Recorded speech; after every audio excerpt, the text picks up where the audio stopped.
Bonjour, je suis Calder. Après 7 ans passés à bâtir l'entreprise familiale à partir de rien, ils m'ont renvoyé.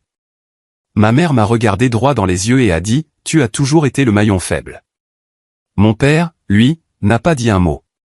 Au coucher du soleil, je frottais des fientes d'oiseaux sur des pare-brises pour des pourboires quand un étranger s'est approché et a dit, « Vous ne savez pas ce que vous possédez encore, n'est-ce pas ?» Il m'a donné un chiffre. 2,7 milliards. Et c'est là que j'ai réalisé qu'ils ne m'avaient pas seulement volé ma place à table. Ils avaient essayé d'effacer mon nom de l'acte de propriété. Mais ce qu'ils ont oublié, c'est que les gens discrets. Nous nous souvenons de tout. Que feriez-vous si votre propre famille vous enterrait vivant et vous laissait la pelle dans la main? La salle de bal bourdonnait d'un jazz doux et du cliquetis des verres.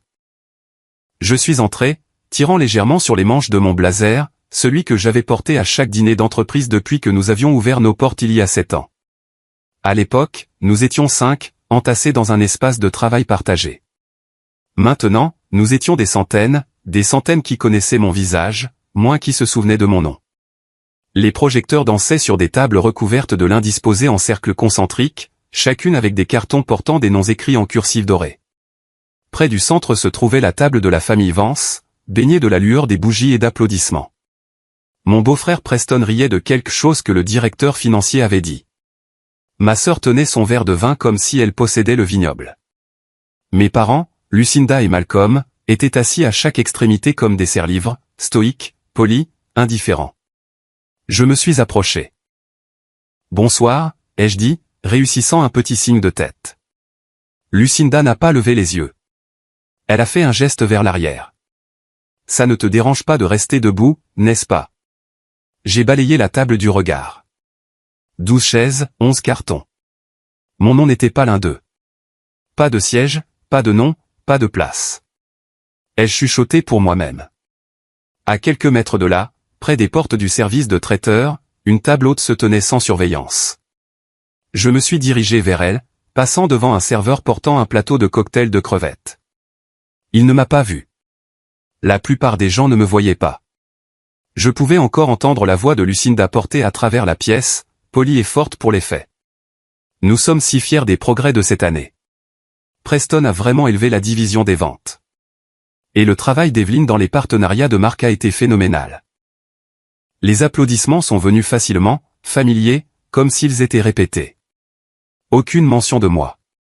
Rien sur l'équipe de développement que j'avais dirigée, les heures que j'avais passées à réorganiser le logiciel interne, ou le fait que le système d'automatisation lancé le trimestre dernier avait permis à l'entreprise d'économiser plus de 800 000 $. J'ai baissé les yeux sur les notes de présentation que j'avais imprimées. Celles que j'avais espéré remettre à papa ce soir, des points clairs, un graphique de projection, et une maquette de la nouvelle plateforme, le tout bien rangé dans un dossier en manille. C'est alors que Preston a levé son verre. À la famille, à l'héritage et à la résilience, a-t-il souri. Tout le monde a acclamé. J'ai souri aussi. Mais c'était le genre de sourire que l'on porte quand on a oublié ce que les vrais ressentent. Puis ça m'a frappé. Aujourd'hui, c'était le 12 juillet, mon anniversaire. Même le calendrier avait cessé de me remarquer. Le plateau de boissons est repassé. J'ai pris un verre d'eau. Les glaçons ont cliqueté vivement. J'ai pris une lente gorgée, laissant le froid s'installer au fond de ma gorge. Un jeune serveur s'est approché, tenant une carafe en argent de café. Je l'ai repoussé trop tard. Il a heurté le bord de la table. Le café s'est renversé sur mon dossier. L'encre noire a bavé sur les graphiques. Les pages se sont gondolées et collées. « Oh non, monsieur. Je suis vraiment désolé », a-t-il balbutié, cherchant des serviettes sur la table familiale. La voix de Preston a traversé la pièce. Je suppose que ce n'était pas censé arriver. Des rires ont suivi. Lucinda a gloussé, son ton à peine au-dessus d'un souffle. Ne sois pas si sensible. Je n'ai pas répondu, j'ai juste tapoté le papier pour le sécher. Il n'y avait rien à sauver. J'ai remarqué une chaise vide près du couloir des toilettes. Un siège au hasard, sans étiquette. Un instant, je me suis dirigé vers elle. Une lueur d'espoir, une impulsion stupide. Mais Preston m'a devancé. Il s'est affalé dedans comme s'il avait lu dans mes pensées et voulait m'y battre aussi. Ils ont même rempli l'espace où j'étais censé disparaître. Plus tard, après le dîner, j'ai rassemblé les quelques objets laissés derrière. Des bouteilles d'eau, des cordons, une feuille d'ordre du jour pliée. Mes mains bougeaient mécaniquement. Mon cœur, non. Alors que je rangeais les derniers matériaux dans une boîte, Lucinda est passée, ses talons cliquant comme des signes de ponctuation. Elle ne s'est pas arrêtée, n'a pas baissé la voix. Essaie de ne pas être dans le chemin demain. Nous nous occuperons de l'annonce. J'ai hoché la tête sans lever les yeux. Bien sûr, ai-je dit, mais quelque chose en moi, quelque chose de vieux et de silencieux, s'est fracturé. Quand ils m'ont renvoyé, cela ne ressemblait pas à une décision. Cela ressemblait à un scénario qu'ils avaient écrit il y a longtemps. Ce matin-là, je me suis réveillé avant mon réveil. Pas par empressement, juste par habitude. Le genre d'habitude qui s'installe après des années à arriver tôt, à rester tard et à penser que l'effort achèterait en quelque sorte la loyauté. J'ai repassé ma chemise 2 fois, aplati le col, ajusté ma ceinture, puis j'ai vérifié 2 fois mon sac, le classeur de présentation, les croquis de prototype, le disque de sauvegarde et un ordre du jour imprimé avec mes initiales en bas. Je suis arrivé au bureau avant que le concierge n'ait fini de passer la serpillière. La salle B était encore fermée, alors j'ai attendu dans le couloir, sirotant un café dans un gobelet en papier qui avait déjà commencé à fuir. Cela aurait dû être le premier signe. À 9 heures, la salle a commencé à se remplir. Des visages que je reconnaissais, d'autres non. Des chefs de département, quelques investisseurs, même un directeur régional qui ne venait en avion que pour les grandes occasions. Mon pouls s'est accéléré. J'ai pris une profonde inspiration et j'ai serré le classeur contre moi. C'est alors que Preston est entré, souriant comme un homme tenant une quinte flush royale. Sous son bras se trouvait un classeur à code couleur familier. Languette rouge pour le prototype, bleu pour l'analyse concurrentielle, verte pour la stratégie de déploiement. Mon classeur. Il l'a glissé sur la table et a salué tout le monde comme un animateur de talk show. Je suis resté figé, le regardant tourner la première page avec le même rythme que j'avais pratiqué la nuit précédente. Mon nom n'était plus sur la couverture, juste le logo de Vanstec. Il n'a pas seulement pris ma place. Il a pris mon travail. Commençons, a-t-il dit en cliquant sur la télécommande. La première diapositive s'est allumée. Mon design, jusqu'à la police et l'espacement. Il l'a appelé Projet Vance Pro. Lucinda a souri, assise au premier rang, les jambes croisées, les yeux brillants comme si elle avait enfin obtenu le soleil qu'elle voulait. J'ai légèrement levé la main, puis j'ai parlé. Preston, je pense qu'il y a eu, mais mon père a coupé, regardant toujours l'écran. Laisse-le finir, mon fils. Ce mot, fils, était destiné à quelqu'un d'autre. Diapositive après diapositive, j'ai regardé les 2 dernières années de mon travail défiler comme un trophée. Pas de note de bas de page, pas de crédit, pas d'hésitation. Et puis est venue la torsion, le coup de poing. Nous sommes fiers d'annoncer Preston comme notre nouveau directeur de la stratégie, a déclaré Lucinda. Il nous emmène dans la prochaine décennie. Quelques applaudissements polis, une main sur l'épaule de Preston, elle a ajouté avec un calme chirurgical. Et dans le cadre de notre restructuration, nous allons éliminer quelques postes qui ne correspondent plus à notre vision d'avenir. Restructuration. Le mot était si propre qu'il a à peine laissé une ecchymose. Tout s'est éclairci. Le silence de la nuit dernière, les ricanements, la chaise manquante. Rien de tout cela n'avait été accidentel. Tout était prélude. Un lancement en douceur de mon effacement. Preston s'est tourné vers moi. Calder, a-t-il dit, nous apprécions tout ce que vous avez fait, vraiment, mais l'avenir de l'entreprise exige un leadership plus pointu.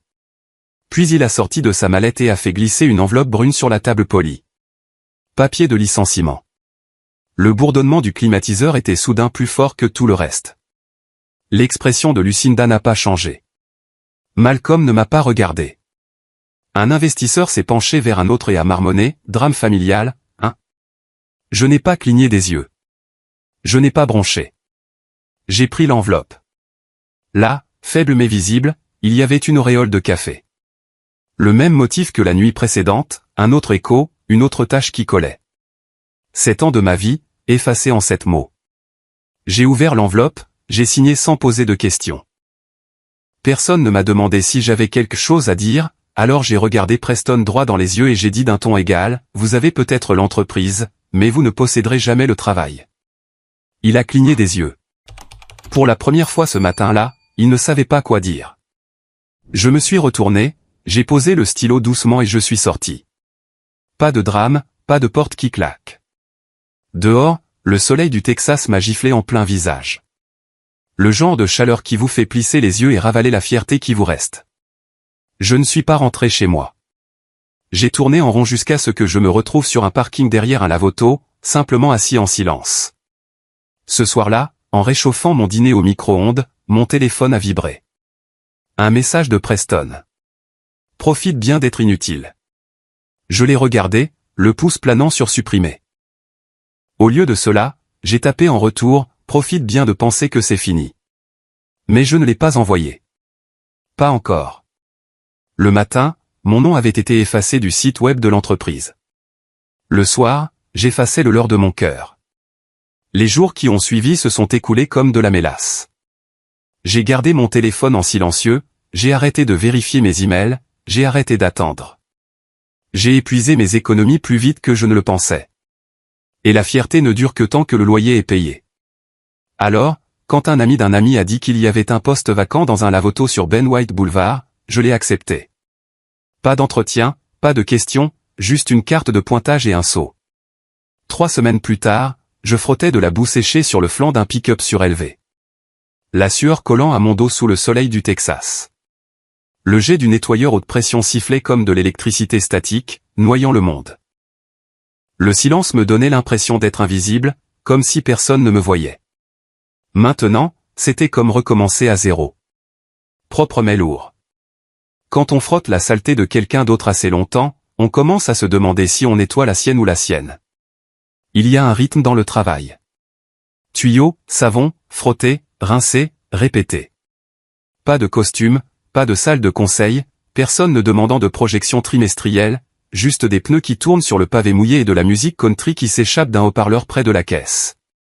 Parfois, je me surprenais à penser au bureau, à l'odeur âcre du toner frais, à la façon dont la table de conférence brillait sous les lumières LED, à la façon dont j'organisais mon bureau juste comme il faut. Maintenant, j'avais une caisse à lait pour mes affaires et une boîte à lunch en plastique. Le contraste n'était pas poétique. Il était insultant. De temps en temps, j'apercevais quelqu'un de l'ancien monde, un ancien fournisseur, un ancien collègue. Ils arrivaient dans des escalades noires ou des berlines électriques, vitres levées, les yeux rivés devant eux. Certains me reconnaissaient mais faisaient semblant de ne pas me voir. D'autres faisaient un signe de tête polie comme si nous avions partagé un vol une fois au lieu de 7 ans de sang, de code et de contrat. Puis, un mercredi, une Mercedes noire est arrivée. J'ai reconnu la voiture avant de voir le visage. Monsieur Alden, l'un des premiers investisseurs, le genre qui serrait toujours la main avec les 2 mains et portait des bretelles comme si c'était un uniforme. Il est sorti, son téléphone à la main, tapotant son écran. « Bonjour », ai-je dit, une serviette jetée sur mon épaule.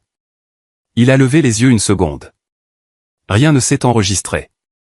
Puis quelque chose a vacillé. « Calder Vance ?» J'ai hoché la tête. Il a cligné des yeux. « Je pensais que vous seriez ailleurs. »« Moi aussi », ai-je dit. Il n'a pas répondu. Il est juste remonté dans la voiture et a remonté sa vitre.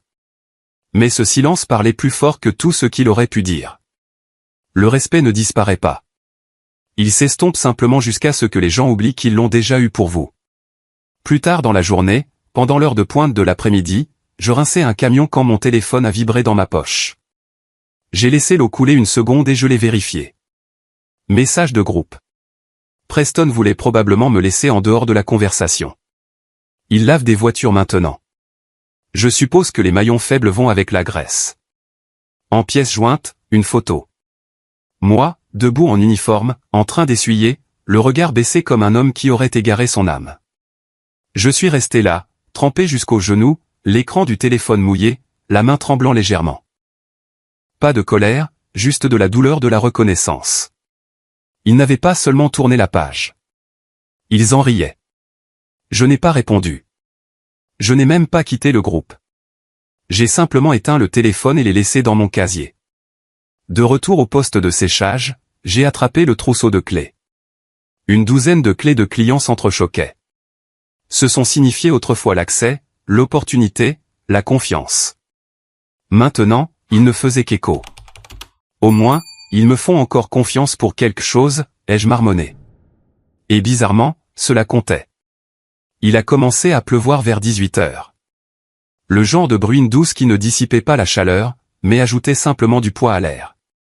J'ai continué à travailler. La mousse coulait sur mes poignets, se mélangeant à la pluie. Quelqu'un aurait pu penser que je pleurais, mais ce n'était pas le cas. Plus maintenant. Cette partie de moi s'était tue. Les gens pensent que toucher le fond s'accompagne d'un fracas, mais ce n'est pas le cas. C'est une routine. C'est être oublié assez lentement pour qu'on arrête de le remarquer. Mon père disait, on nettoie ce qui nous est cher. Il le disait quand il cirait la voiture le dimanche ou rinçait les gouttières. Maintenant, je me demande ce qu'il nettoie ces jours-ci, si tant est qu'il nettoie quelque chose. À la fermeture, je suis resté pour empiler les seaux, vérifier les niveaux de savon et passer la serpillière. Les vieilles habitudes ont la vie dure. C'est alors que je l'ai revu. Monsieur Alden, appuyé contre sa voiture sous l'auvent. Il ne tenait pas son téléphone cette fois-ci. « Vous possédez toujours une partie de cette entreprise, n'est-ce pas ?» a-t-il demandé. J'ai laissé échapper un petit rire, c'est comme le vent avant une tempête. Plus maintenant. Je l'ai cédé il y a des années. Il m'a étudié une seconde, les lèvres pincées. Vous en êtes sûr? Avant que je puisse demander ce qu'il voulait dire, il est monté dans sa voiture et est parti, les pneus sifflant dans les flaques d'eau. Cette nuit-là, je n'ai pas pu dormir. Sa question n'arrêtait pas de résonner. Vous en êtes sûr? Je suis resté allongé pendant des heures, le ventilateur cliquant au-dessus, le bourdonnement du trafic d'East Austin s'infiltrant par la fenêtre. Ce n'était pas le bruit qui me tenait éveillé. C'était le poids. Cette question ne semblait pas anodine. Elle semblait plantée. Au lever du soleil, j'étais assis par terre dans mon appartement, entouré de boîtes poussiéreuses que je n'avais pas ouvertes depuis le jour où j'ai quitté Vansteck. Elles étaient entassées dans un coin comme une culpabilité que je ne voulais pas regarder, pleine de dossiers, de vieux prototypes, de notes de réunion où personne n'écoutait, et de ces stylos qui ne semblaient exister que dans les salles de conseil. Je ne les avais pas déballés parce que je n'avais pas besoin de revivre l'humiliation. Mais quelque chose a changé. Les mots de Monsieur Alden n'accusaient ni ne consolaient. Ils défiaient. Alors j'ai commencé à creuser. La première boîte sentait l'encre d'imprimante et le regret. J'ai feuilleté des dossiers avec des onglets à code couleur que j'avais autrefois considérés comme mon héritage. Puis j'ai ouvert la deuxième boîte, celle qui portait encore un post-it de Lucinda. À conserver pour le service juridique. Au cas où. Au cas où. Quoi? À l'intérieur, des reçus, des copies d'accords de non-divulgation, mon ancien badge de sécurité, rayé et fissuré. Je l'ai tenu entre mes doigts un instant avant de le jeter. En dessous de tout, au fond, se trouvait un dossier en manille, fin, à moitié froissé, à peine étiqueté, les mots « Accord de Holding Vance 2013 ». Je l'ai regardé pendant une minute entière avant de l'ouvrir. Les pages à l'intérieur étaient familières. Je me les rappelais d'une nuit il y a 7 ans. Lucinda avait versé 2 doigts de son bourbon préféré, poussé le document sur le comptoir en marbre et dit sans lever les yeux. Signe, Calder. C'est une formalité.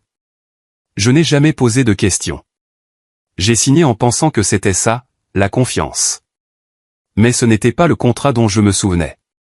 Celui-ci avait un sceau de notaire, ma signature, ses initiales, et nulle part il n'y avait de transfert de propriété loin de moi. Je l'ai relu encore et encore. Ils n'ont jamais déposé le transfert. Mes mains tremblaient légèrement, non pas d'excitation, mais de quelque chose de plus lent, de plus froid, une sorte de clarté. Ils m'avaient effacé en public, mais la trace écrite disait le contraire. Elle chuchotait à la pièce. Ils ne l'ont jamais déposé. Personne n'a répondu. Juste le craquement du ventilateur de plafond et le faible bourdonnement du réfrigérateur. J'ai pris mon téléphone et j'ai appelé Monsieur Alden. Il a sonné plus longtemps que je ne l'aurais souhaité, puis a décroché. Calder, a-t-il dit, la voix basse. Je ne m'attendais pas à avoir de vos nouvelles. J'ai besoin que vous vérifiiez quelque chose, ai-je dit. Les registres de l'entreprise, les dépôts de propriété, mes actions. Pouvez-vous voir si... Il a interrompu avant que j'aie fini. Attendez. Quelques clics de clavier. Silence. Puis, Calder. Ces actions sont toujours légalement à votre nom. Je n'ai pas répondu. Je ne pouvais pas. J'ai laissé le téléphone glisser de ma main sur le canapé. Il a atterri doucement contre le coussin. Je suis resté assis là, respirant lentement. Mon cœur battait la chamade comme s'il venait de se souvenir comment faire. Pas de cris, pas de célébration, juste une connaissance tranquille. J'ai regardé la petite table près de la cuisine. Mes clés de lavoto y étaient posées. Même crochet tous les soirs. Même son quand je les laissais tomber après le travail. Ce jour-là, elles avaient l'air différentes. Du métal terne, des étiquettes en plastique, des symboles d'une vie que je ne voulais pas mais que j'avais acceptée parce que je pensais que c'était tout ce qu'il me restait. À côté d'elle maintenant se trouvait autre chose, le dossier, la preuve. Peut-être que les clés n'avaient jamais été pour les voitures. Peut-être qu'elles concernaient la responsabilité, ce que les gens vous confient quand ils croient que vous le leur rendrez en meilleur état. J'ai regardé à la fois les clés et le contrat, et j'ai commencé à le sentir. Pas de la colère, pas de la fierté, mais un lent sentiment de retour. J'ai sorti mon ordinateur portable de sous le lit et je l'ai posé par terre. Pour la première fois depuis des semaines, j'ai ouvert une feuille de calcul, puis un onglet de navigateur, puis un autre. Droit des actionnaires, droit de vote par procuration, structure du conseil d'administration, chaîne de commandement, empreinte numérique. J'ai pris des notes. Pas pour la vengeance. Pas encore. Juste pour la vérité. J'ai envoyé un email à Monsieur Alden. Merci. Je vous demande de ne parler de cela à personne pour le moment. Je ne sais pas encore ce que je vais faire, mais je sais que j'ai besoin d'espace pour le faire. J'ai cliqué sur envoyer et je me suis adossé. Ils ont pris ma place. Ils ont oublié que j'avais construit le sol en dessous. Alors que la nuit tombait, j'ai rédigé une chronologie de chaque réunion, chaque vote, chaque changement interne qui s'est produit au cours des 2 dernières années. J'ai déterré de vieux emails, des fichiers archivés. Je cherchais des lacunes, des endroits où ils ne pensaient pas que je regarderais. Vers 23 heures, ma boîte de réception a sonné. Pas d'objet, pas de corps de texte, juste une pièce jointe. J'ai hésité, puis je l'ai ouverte. Une image scannée, une note de réunion tapée, pas d'en-tête, pas de signature, juste une ligne surlignée en jaune. S'assurer que Calder ne trouve jamais le dossier de 2013. Preston s'en occupe. En bas, le nom de l'expéditeur, Malcolm Vance. Mon père. Je croyais que le silence de mon père était de la faiblesse. Cette nuit-là, j'ai appris que c'était de la stratégie. La semaine suivante s'est écoulée lentement, comme quelque chose qui attendait de craquer. J'ai vécu chaque jour avec une détermination tranquille, répondant aux appels, organisant des dossiers, mémorisant chaque ligne de cet accord de 2013. Mais sous tout cet ordre se trouvait la même phrase qui se répétait sans cesse dans mon esprit. S'assurer que Calder ne trouve jamais le dossier de 2013. J'ai regardé ce scan pendant des heures. Son nom était là, Malcolm Vance, tapé en bas. Mon père, le même homme qui m'avait dit un jour, la vérité n'a pas besoin d'être bruyante. Elle a juste besoin d'être prête. Samedi matin, je suis allé au domaine. Cela faisait plus d'1 an que je n'avais pas mis les pieds près de la maison qui m'avait élevé. Les haies étaient toujours taillées à la perfection militaire. Les colonnes blanches se dressaient hautes, polies, fières, comme si elles avaient quelque chose à prouver. Le porche d'entrée n'avait pas vieilli d'un jour, mais moi si. Entrer dans l'allée me donnait l'impression de me garer sur une scène de crime où quelqu'un avait déjà nettoyé le sang. Je suis sorti, le dossier à la main, pas un avocat, pas un témoin, juste un fils entrant dans une maison qui n'a jamais appris à prononcer son nom sans sourciller. Malcolm a ouvert la porte avant que je ne frappe. Il avait l'air plus âgé que dans mon souvenir, plus mince, plus creux autour des yeux. Il n'a rien dit, s'est juste écarté et m'a fait signe d'entrer. Je n'ai pas salué. J'ai brandi l'email imprimé, ce scan accablant. C'est toi qui as écrit ça. Il n'a pas bronché. Il est simplement entré dans le bureau, a versé 2 verres de whisky et en a placé un sur la table d'appoint la plus proche de moi. C'était sa façon de dire oui sans mots. Il s'est assis lentement comme si chaque articulation avait quelque chose à dire. Puis finalement, il a parlé. Ta mère pensait que tu n'étais pas prêt. Je suis resté immobile. Toi aussi, ai-je dit, bas, presque inaudible. Il n'a pas nié. Il n'en avait pas besoin. Son silence était la réponse. J'ai toujours été. J'ai pris le whisky, mais je n'ai pas bu. Je n'étais pas là pour du réconfort. J'étais là pour de la clarté. Tu savais que je n'avais jamais cédé mes actions. Il a regardé le sol. Tu nous as fait confiance. C'était ma première erreur. Ses épaules sont légèrement tombées. Le genre de chute qui ne se produit que lorsque quelqu'un laisse enfin la vérité peser sur son dos. Puis il l'a dit, calme, délibéré. Ils vont te poursuivre maintenant, Calder. Tu n'aurais pas dû appeler Alden. Cette phrase a frappé différemment. Pas comme une menace, comme un avertissement. Une supplication presque. Il n'était plus seulement un père.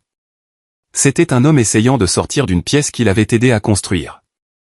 Tu ne me protèges pas, ai-je dit. Tu protèges ce qui reste de ta part. Derrière lui, sur le mur, était accroché le portrait de famille, un portrait formel, le genre que nous avions tous été forcés de faire un été avant une réunion du conseil d'administration. Les sourires étaient faux, les vêtements chers. Et j'étais là, où j'y étais. J'ai regardé de plus près. Mon image était toujours dans le cadre, mais à peine. Mon bras était coupé. Mon visage était juste assez tourné pour que je sente que je n'avais pas ma place. J'avais été effacé bien avant qu'il ne me renvoie. Je ne cherche pas la vengeance, ai-je chuchoté. Je cherche mon nom. Il a alors levé les yeux. Il a vraiment regardé. C'est là que je l'ai vu. Pas de la culpabilité, pas de la fierté, juste du regret. Un homme qui pensait que le silence était de l'amour, un homme qui laissait les autres faire les coupures pour que ses mains restent propres. Alors que je me tournais pour partir, il a fouillé dans le tiroir à côté de lui et en a sorti une petite clé USB. Pas de mots, pas d'explication. Il l'a glissée dans la poche de mon manteau, a fait un léger signe de tête et s'est retourné vers son verre. Ce soir-là, de retour dans mon appartement, je l'ai branché. Un seul fichier audio, sans titre. J'ai appuyé sur lecture. La voix de Lucinda a rempli la pièce. Assurez-vous que le transfert ne soit jamais rendu public.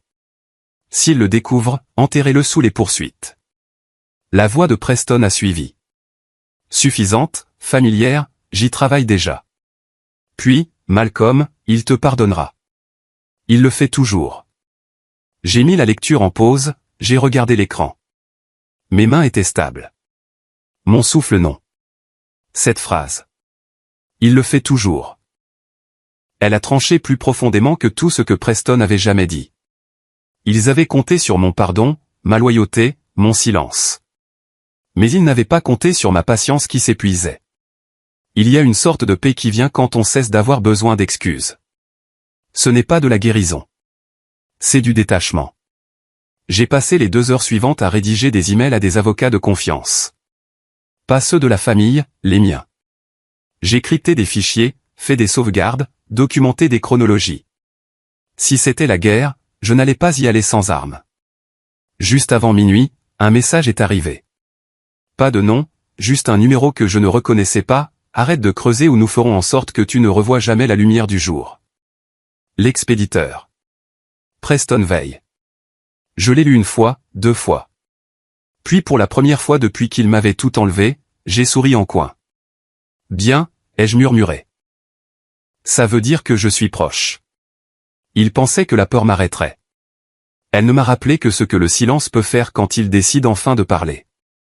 2 jours ont passé. Je n'ai pas laissé beaucoup de traces.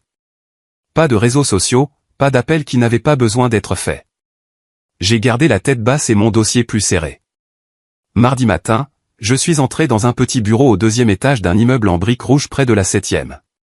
Pas de signalisation, pas de secrétaire, juste une porte en bois avec une plaque en laiton qui disait « Crane, conseil à la retraite ». Evelyne Crane attendait déjà. Une tasse de café noir, un dossier ouvert devant elle, et ce regard perçant qui avait autrefois terrifié les stagiaires en 2009. Je m'en souvenais parce que j'en avais été un.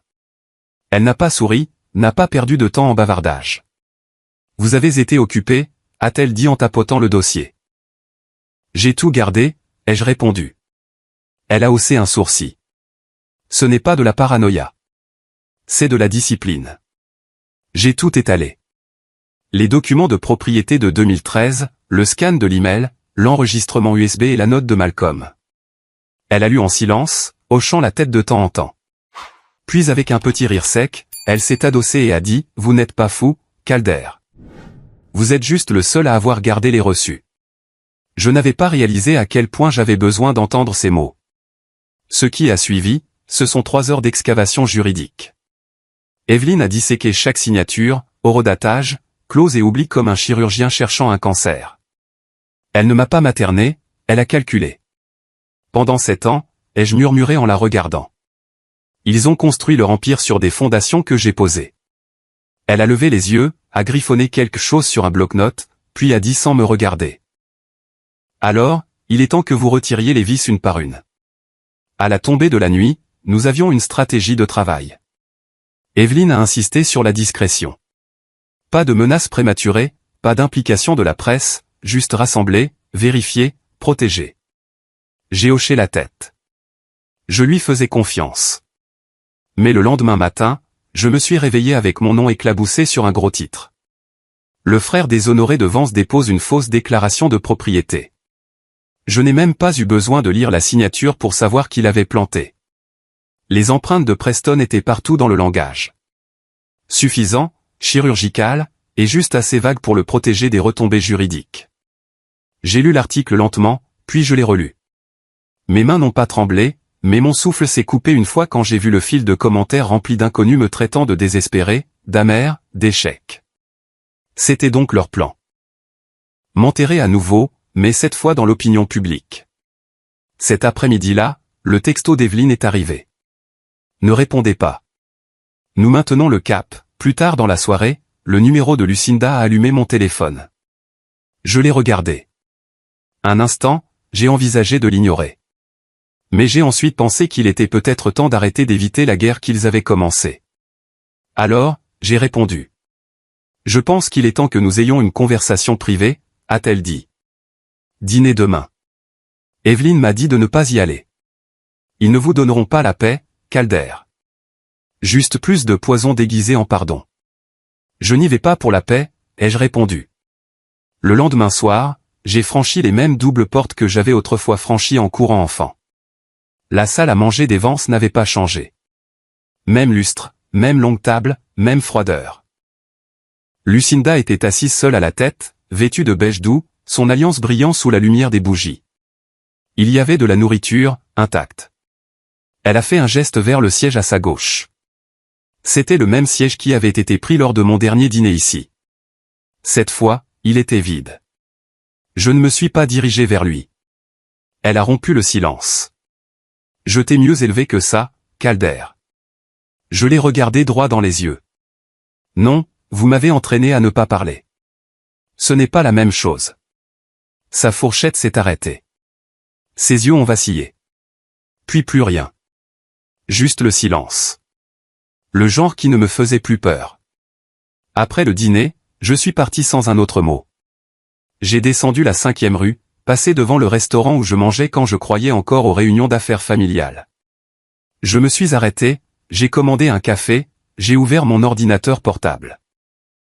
De retour à la maison, j'ai finalisé les dossiers, audio, contrat, scan de mai, chaque ligne pointillée.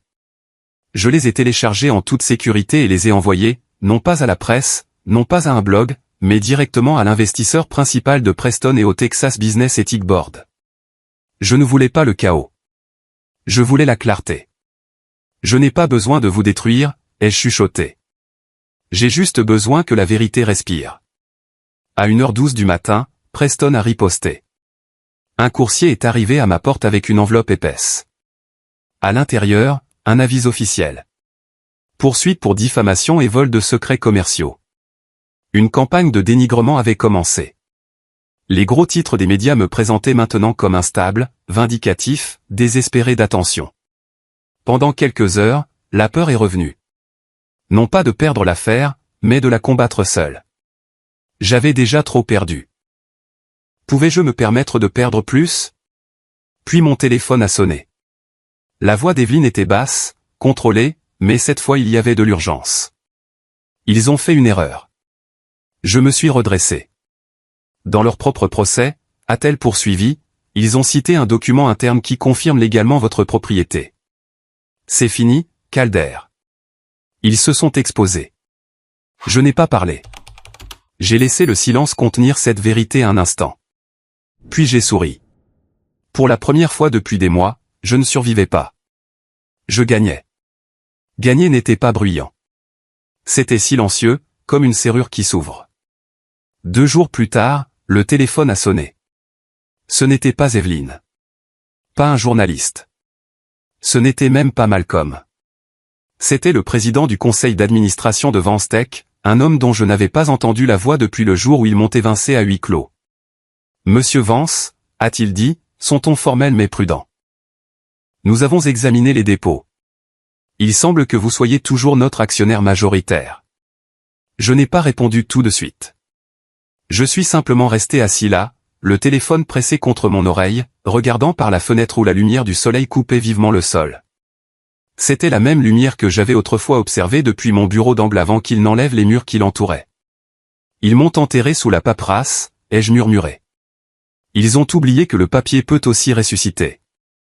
Ce matin-là, je me suis rasé, j'ai repassé une chemise blanche propre, non pas de chez Brooks Brothers, mais du vestiaire du lave-auto, une étiquette de nom encore faiblement visible là où se trouvait autrefois le logo. Je ne l'ai pas caché. En quittant mon appartement, je suis passé devant le café où Evelyne a lu pour la première fois mon cas à voix haute comme une transcription de tribunal. Je pouvais encore entendre sa voix dans ma tête. N'y allez pas pour vous battre, Calder. Allez-y pour finir. La traversée du hall de Vanstec me donnait l'impression de me déplacer dans une photographie.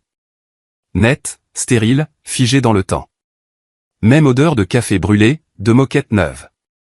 Même réceptionniste qui n'a pas rencontré mes yeux. Mais cette fois, je n'étais pas là pour être reconnu. J'étais là pour être pris en compte. J'ai poussé la porte de la salle du conseil à 10 heures précises. Ils étaient déjà là. Preston avec son costume trop impeccable pour l'heure. Lucinda toujours habillée comme si elle possédait chaque mur près duquel elle se tenait. Et Malcolm, silencieux, immobile et illisible. Preston s'est levé le premier, tendant la main. « Nous pouvons régler ça tranquillement, Calder », a-t-il dit, la voix dégoulinante de diplomatie. J'ai regardé sa main, puis je suis passé à côté vers le siège que j'occupais autrefois. Vous l'avez déjà rendu bruyant. Je ne me suis pas assis. Pas encore. Au lieu de cela, j'ai sorti une seule feuille de mon dossier. Evelyne avait vérifié chaque mot 3 fois. Je l'ai fait glisser sur la table en acajou poli. Pas de monologue, pas d'accusation, juste la vérité, notariée, horodatée, indéniable. Lucinda l'a attrapée avec la lente grâce de quelqu'un qui savait déjà ce qu'elle disait. Elle a lu en silence, puis a levé les yeux. « Tu ne nous ferais pas ça ?» a-t-elle dit doucement, non pas en suppliant. En avertissant.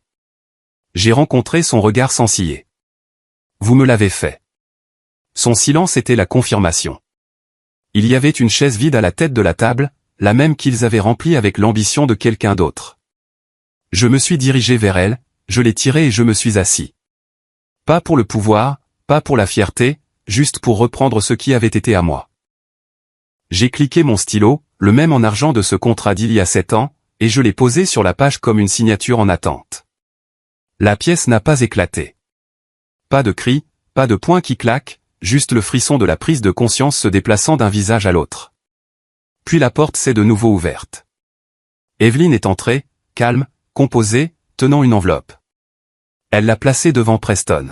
« C'est une injonction du tribunal », a-t-elle dit. « Votre procès a été rejeté. Vos finances sont sous enquête. Et Lucinda, vos transferts d'actifs non autorisés sont maintenant enregistrés. » Preston a ouvert la bouche, mais aucun son n'en est sorti. Je me suis levé. L'entreprise n'a pas besoin de plus d'ennemis, ai-je dit. Elle a besoin de responsabilité. Le conseil a voté à l'unanimité. Ils ne m'ont pas félicité. Ils n'ont pas applaudi. Ils ont simplement accepté la réalité qu'ils avaient essayé d'enterrer. Alors que les autres sortaient, Malcolm est resté assis. Il m'a regardé avec des yeux fatigués. Pas défiant, pas brisé. Juste usé.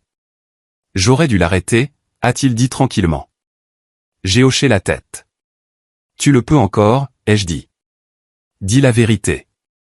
Je n'ai pas attendu de réponse. Dehors, le soleil du Texas m'a frappé le visage comme au chapitre 2. Sauf que cette fois, il ne brûlait pas. Il réchauffait, doux, mérité. Mon téléphone a vibré dans ma poche. Un nouveau message de Lucinda. Tu as peut-être gagné, mais tu seras toujours seul. Je l'ai regardé un moment, puis j'ai tapé en retour, c'est comme ça que les leaders commencent. Et avant qu'elle ne puisse répondre, j'ai supprimé la conversation et je suis parti. Quand le pouvoir revient entre vos mains, la partie la plus difficile n'est pas de l'utiliser. C'est de décider quel genre d'homme le détiendra. Une semaine après que la salle du conseil se soit tue, je suis retourné à la maison où j'ai été élevé. Pas par nostalgie, pas pour la famille. Cette fois, je suis venu en tant que chef légal de l'entreprise qui portait notre nom et les échymoses qui allaient avec. Les portes d'entrée se sont ouvertes lentement, comme si elles aussi se souvenaient de tout ce qui s'était passé derrière elles. Le gravier sous mes pneus semblait plus bruyant que dans mon souvenir. Peut-être parce que cette fois, personne n'attendait sur le porche. Pas de performance, pas d'illusion. La maison semblait plus grande, plus froide. Chaque fenêtre regardait comme des yeux qui vous connaissaient autrefois et qui prétendaient maintenant ne jamais l'avoir fait. Je suis entré. La même odeur florale flottait faiblement, mais quelque chose était différent. Vide. Les murs ne résonnaient plus de vie, juste de souvenirs. Le portrait dans le couloir principal. Notre photo de famille prise pendant de meilleurs mensonges. Toujours accrochée là où elle avait toujours été, mais elle ne semblait plus fière. Elle semblait fossilisée, un monument à quelque chose qui n'avait jamais été vraiment entier. Gagner change la vue, ai-je pensé. Pas le temps. Lucinda était assise dans le salon, la lumière du matin ne touchant que la moitié de son visage. Elle portait du gris, pas les tons vifs et calculés dont elle s'armait autrefois, mais le genre de gris qui ne veut pas être vu.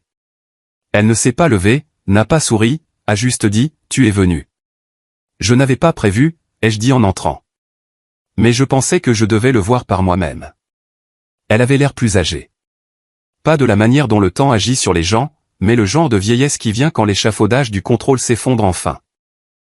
J'ai fait ce que je devais, a-t-elle dit tranquillement. Tout était pour cette famille. Je me suis assis en face d'elle. Pas trop près. Non, ai-je dit en la regardant dans les yeux. Tout était pour le contrôle. Ses épaules se sont légèrement affaissées. Pas la défaite, l'épuisement. Il n'y a pas eu de cri, pas d'insulte finale, juste l'immobilité de deux personnes finalement à court de munitions et trop fatiguées pour recharger. Quelques minutes ont passé avant que Malcolm n'entre dans la pièce. Il se déplaçait comme s'il ne voulait rien déranger, même pas la poussière. Il m'a tendu une enveloppe sans un mot. À l'intérieur se trouvait une seule lettre pliée, inachevée, non signée. C'était sa démission, datée de 3 jours avant l'effondrement du procès. Elle savait déjà. En bas, au crayon léger, une seule ligne se détachait. Il n'a jamais été le maillon faible. Il était la chaîne. Ma gorge s'est serrée, mais je ne l'ai pas montré. Pas devant eux. J'ai plié le papier doucement, l'ai remis dans l'enveloppe et je me suis levé. Pas d'adieu. De retour à la maison, je me suis dirigé vers le petit bureau de mon salon, celui où j'avais autrefois compté des factures et me demandais à quel point la vie pouvait descendre bas. Dessus reposaient 2 choses. Le vieux trousseau de clés du lave-auto, rouillé, plié, portant encore l'étiquette d'origine. À côté, la nouvelle carte d'accès, brillante, marquée, embossée du nom de l'entreprise. L'un a construit la survie, ai-je pensé. L'autre a construit l'empire. Tous deux m'ont gardé honnête. Je n'ai déplacé aucun des deux. Je les ai simplement laissés côte à côte. Ce soir-là, j'ai retrouvé Evelyne en ville. Elle était déjà sur le toit terrasse, 2 cafés à la main. Tout comme les étés où j'étais stagiaire, quand nous nous échappions des salles de conseil et prétendions que la ville ne nous regardait pas. Elle m'a tendu la tasse sans un mot. Nous sommes restés ensemble, surplombant l'horizon, les mêmes bâtiments, les mêmes lumières, mais tout semblait d'une teinte différente maintenant. Alors elle a dit, et maintenant ? J'ai pris une gorgée, j'ai laissé la chaleur s'installer. Construire quelque chose que je n'ai pas à partager avec des fantômes. Elle a hoché la tête lentement, souriant dans sa tasse. C'est le bon genre d'héritage. Nous n'avons pas beaucoup parlé après ça. Nous n'en avions pas besoin. Plus tard dans la nuit, je suis passé devant la maison familiale une dernière fois. Les fenêtres étaient sombres sauf une. Le bureau à l'étage. Une silhouette se tenait là. Malcolm. Il tenait un verre. Il l'a levé, pas haut, juste assez pour que je voie le reflet. Un toast silencieux. J'ai hoché la tête une fois, puis j'ai continué à conduire. Les routes étaient vides. Pas de phare derrière moi. Pas de questions devant. Je me suis garé sur le vieux parking derrière le lave-auto. Même pavé fissuré. Même lumière de sécurité vacillante. Mais cette fois, je ne me garais pas pour pointer. J'étais là pour signer des papiers. Je suis entré dans le petit bureau, maintenant vidé, attendant sa nouvelle vie. Sur le mur, j'ai accroché les vieilles clés. En dessous, le nouveau panneau brillait doucement dans la pénombre. Centre de renouveau Vence, un lieu pour les secondes chances pour les autres. Et peut-être encore, d'une manière ou d'une autre, pour moi. Le pardon ne reconstruit pas ce qui a disparu. Il vous permet simplement d'arrêter de vivre dans les ruines. Mais certains fantômes ne s'estompent pas. Ils appellent des années plus tard pour demander de l'aide. Cela faisait 3 mois que j'étais sorti de la salle du conseil de Vence Tech. Les clés dans une poche, la dignité dans l'autre. Le centre de renouveau Vence n'était plus seulement une idée. Il avait des murs, des gens et un but qui s'étendait bien au-delà de ma propre histoire. Et juste au moment où je pensais avoir mis le passé au repos, mon téléphone a sonné. Le numéro s'est allumé avec une familiarité qui m'a serré la poitrine. Je ne l'avais pas vu depuis des années, mais je l'ai reconnu immédiatement. Lucinda. J'ai hésité. Puis j'ai décroché. Sa voix était fine comme du papier, presque translucide. Je ne veux pas de pardon, Calder. Je voulais juste. Je voulais entendre ta voix une fois de plus. Je me suis assis lentement, le poids des vieilles conversations pesant sur mes épaules. Elle n'a pas demandé de pitié. Elle n'a même pas demandé de temps, juste une présence. Certains fantômes ne hantent pas, ai-je pensé. Ils attendent juste d'être entendus. L'après-midi suivant, je me suis garé devant l'hospice à la périphérie de la ville. Le bâtiment était propre, calme, le genre d'endroit où les gens venaient attendre sans le dire à voix haute. La chambre de Lucinda était de couleur douce, d'odeur stérile. Il y avait une seule photo sur la table de chevet. Notre famille, il y a des années, quand les sourires étaient encore répétés, mais au moins dirigés dans la même direction. Elle semblait petite dans le lit, frêle, mais ses yeux étaient vifs quand ils ont trouvé les miens. « Tu es devenu plus fort que nous tous », a-t-elle chuchoté. J'ai tiré une chaise à côté d'elle.